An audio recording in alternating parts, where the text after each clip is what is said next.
яг тарааж өгсөн материалын чанар бас сайнгүй байна. Тэгээд яг аль тоон зөв гэдгийг одоо харахад аюу хэцүү байна. Одоо би жишээлээ хэлье. Энэ дээр орон сууцыг одоо 150 мянган орон сууц барина гэсэн байж байна. Тэгэхэд гэтэл энэ баг 150 мянга чинь нийт Монгол улсын хэмжээнд орон сууцны нийт нөөцийн баг 50%-тэй тэнцэхээр тэгээд хавсралт 3 дээр болохоор 19 мянган орон сууцыгаа 54 мянга болгоно гэсэн өөр тоо байх юм. Сая соёлын сайд чиглэл жуулчдын тоог 1.1 сая гэж яхад энэ дээр болохоор 1.6 сая гэсэн байна.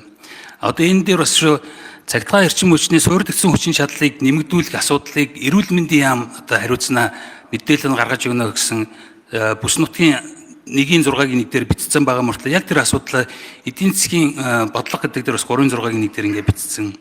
Гихмичлэн гэргээд юу яг аль тоон зөвийн аль нь одоо тодруулахад их төвөгтэй байгаад байна. Тэгэхээр энэ асуудал боловсруулж байгаа хүмүүс маань энэ дээр нэлээд сайн анхаарч ажиллахгүй бол болохгүй харагдаад байна. Дээр нь хавсралт 1 2 3 хоорондоо бол уйлдах хэвээр.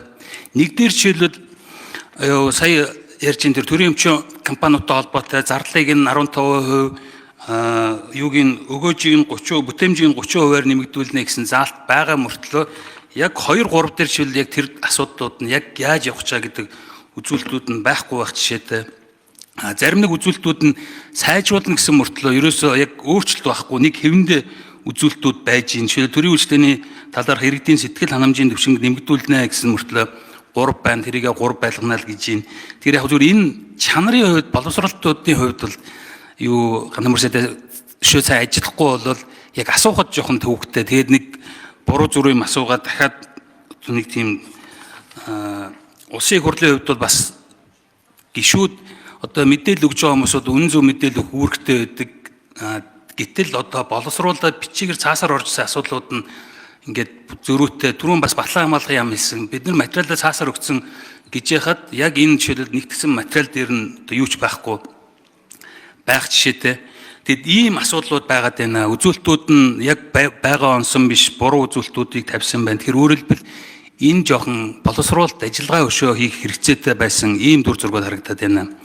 Тэгээд яг уу энэ 2026 оны улсын хөгжлийн хөтөлбөр дээр хөгжлийн төлөвлөгөөн дээр юу хувийн эвшлийн одоо төрийн оролцоо багасгана гэсэн үзүүлэлтүүд байгаа даа. Тэгэхээр энэ дээр болон засгийн газрын үйл ажиллагааны хөтөлбөр дээр эдийн засгийн төрийн оролцоог одоо буулгаж хувийн эвшлийн нэмэгдэл өртгийн дотоодын нийт бүтээгдэхүүн эзлэх хувийг нэмэгдүүлнэ гэсэн ийм залт байгаа. Тэгэхээр энэ үзүүлэлт 2026 онд хэд болох вэ гэдэг асуулт байна. Дээр нь хамгийн гол одоо жишээл иргэдийн бухимдуулж асуудал агаарын бохирдол юу төгжрөл хоёр байгаа. Энтэй холбоотой яг тодорхой үзүүлэлтүүд түрүү нийслэлээс тайлбарлажсэн бас яг тодорхой юм хэлсэнгүй нэг үзүүлэлт байгаад одоо хавсралт 3 дээр ч юм уу агаарын чанарын одоо индекс гэдэг нэг үзүүлэлт байгаа тэрнийхээ төлөө ажилтдаг. Тэр үзүүлэлт чинь өөрөө бусад юу хийхин заагаад өгдөг одоо ийм үзүүлэлтүүд болмоор байгаа харагдаад. Тэгэхгүй бол энэ тэндээс яамдуудаас авсан материалуудаа дутуу хагас нэгтгээд тавьсан юм шиг зүгээр ихний байдлаар тэгж харагдаад байна. Тэгэхээр энэ агаарын бохирдол энэ төгжрөлтэй холбоотой нэг үзүүлэлтүүд нэмж болох уу гэдэг хоёрдугаар асуулт байна. Гуравдугаарт нь стратегийн ордуудыг эдийн засгийн эргэлтэнд оруулна гэж заасан байна. Тэр энэ дээр ямар стратегийн ордуудыг эдийн засгийн эргэлтэнд оруулахаар төлөвлөж байгаа вэ гэсэн ийм асуултууд байна. За тэр 150 мянган орон сууцтай холбоотой гаргасан алдааны тухай Эрдэнэбат тодорхой хариулъя. Ер нь логик холбоо бол гурвууланд нь байгаа шүү ингэ төвшин гişүнэ. 1-2 алдааг ингээд 300 заалт руу нэлзэж болохгүй. Хэдэн алдаа байгаа яг тоолоод энэ ч алдаатай байна гэж хэлсэн зүг байх. Тэгвэл энийгээ бид нар нөгөө хилцүүлгийн явцад засаад явахын тулд яг тодорхой энэ буруу байна, энийг ингэж засъя гэдэг ажил хэрэгчээр хандах нь зөв болов. Түүнээс бол бичиг баримт нь ингээд өөрөө юутай форматынхаа дагуу явж байгаа. Форматаа бол бид нар цаашдаа энэ их хурл дээрээс гарсан том шүмжил байгаа шүү дээ. Хяналт үнэлгээтэйгээ яаж холбох юм бэ? Үр дүнгээ хэрхэн хэмжих вэ гэдэг. Энэ дээр одоо бодлогын бичиг баримтын хувьд бол цаашаа хөгжөөд шинжлэхтэй явах ёстой. Тэгээ энэ нөгөө Эрдэнэбат чи тэр гарсан алдаануудтай холбоотой асуудлуудаа өөрөө 11 номерын микрофон өгчөөрөө тайлбарлаад явах нь зөвөө. Жишээлбэл 1.6 сая жуулчин чи яагаад 1.1 сая болоод ингээд энэ мэдээллийн зүрх чи ямар учиртай ингээд энэ одоо тайлан мэдээллийн үед ч гэсэн их төвшин гишүүн бол яг энэ мэдээллийн нэгдмэл байдлыг та нар нэг бүрэн хангаж чаддгүй мүү гэдэг байдлаар асуудал хандж байгаа. Энэ тавьж байгаа асуудлыг бол би сайдын хувьд бол хүлээж авч байгаа. Яг бичиг цаас хийж байгаа хэсгээр ингээд анзаарахгүй зарим нэг алдаа гарч байгааг бол үгүйсэхгүй байна. За Эрдэнэт тэр асуултуудад хариулт. 11 ном 4. За. Эдийн засгийн яам Эрдэнэт 150 мянган орон сууцны тухайд болохоор ипотекийн зээлийн санхүүжилтээр 24-өөс 25 оны хооронд нийслэлд 30,430, орон нутагт 6,925, орон нутгаас Дархан уул аймагт 1,366 хамгийн их, хамгийн бага нь Говь Сүмэр аймагт 36 одоо энэ орон сууц орохорт ингэж явж байгаа юм байлээ.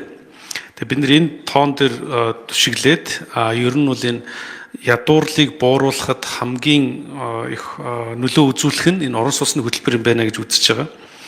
Ийм үүднээс 150 мянган орон сууцны хөтөлбөр ингэж яригдээ явж байгаа. Энэ нь одоо энэ хэрэгцснээр ядууралд тодорхой хугацаанаас хамаарат 3-4 пунктаар нөлөөлөх юм байлээ. Энэ засгийн газрын үйл ажиллагааны хөтөлбөр болон улсын хурлын жилийн төлөвлөгөөний онцгой 2 тоо байгаа. Нэг нь ядуурлыг энэ 28 болтол 2 дахин бууруулах, нөгөөх нь $10,000 хүргэх гэдэг. Тэгээ энэ хүрээн дээр бид нэр тэргүүлэх чиглэлээр 150 мянган айлын орон сууц гэж орсон. Яг хэрэгжүүлэх яамнаас ирсэн саналын дагуу тэр шалгуур үзүүлэлтэн дээр нь өөр тоо орсон байгаа.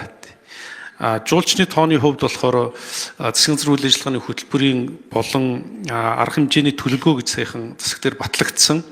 Энэ тоон дээр 1.6 гэсэн тоо орж ирсэн.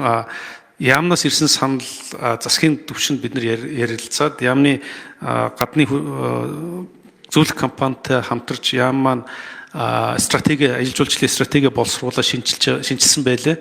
Энэ хүрээнд бол яамны санал 1 саяар тооцогдохоор орж иж байгаа маа.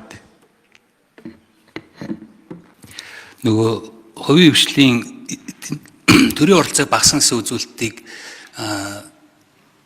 засгийн газрын үйл ажиллагааны хөтөлбөр дээр байгаа. Тэрийг энэ хавсралт 3 дээр оруулж өгж болохгүй юу? Энэ үзүүлэлтүүдийг яг хуу танилцуулгууд дээр эдийн засгийн төрийн оролцоог багасгах гэсэн үзүүлэлтүүд байгаа. Энийг хэмжилт үзүүлэлтэн дээр оруулж болох уу гэдэг нэг тийм асуулт байсан. Хоёрдугаарт нь агаарын бохирдолтой холбоотой, агаарын чанарын индекс ч юм уу, төгжрөлтэй холбоотой ийм нэг үзүүлэлтүүдийг энэ бас хавсралт 3 дээрээ оруулаад явах болцоо байсан уу гэдэг ийм асуултууд хариулт авсангүй. Эдийн засгийн яам Эрдэнэт хувийн хвшилтэй холбоотойгоор болохоор үндсэн концепц нь төсвийн урсгал зардлыг дотоодын нийт бүтээгдэхүүнтэй харьцуулахыг 24% хүргээд тэрний хэмнэлтийн томоохон төсөл арга хэмжээнүүд ялангуяа хувийн орон зай руу шилжүүлэх гэсэн үндсэн тоо явж байгаа. Энтэй мөн холбоотойгоор процессын дахин инженерчлэл, төрийн чиг үүргийн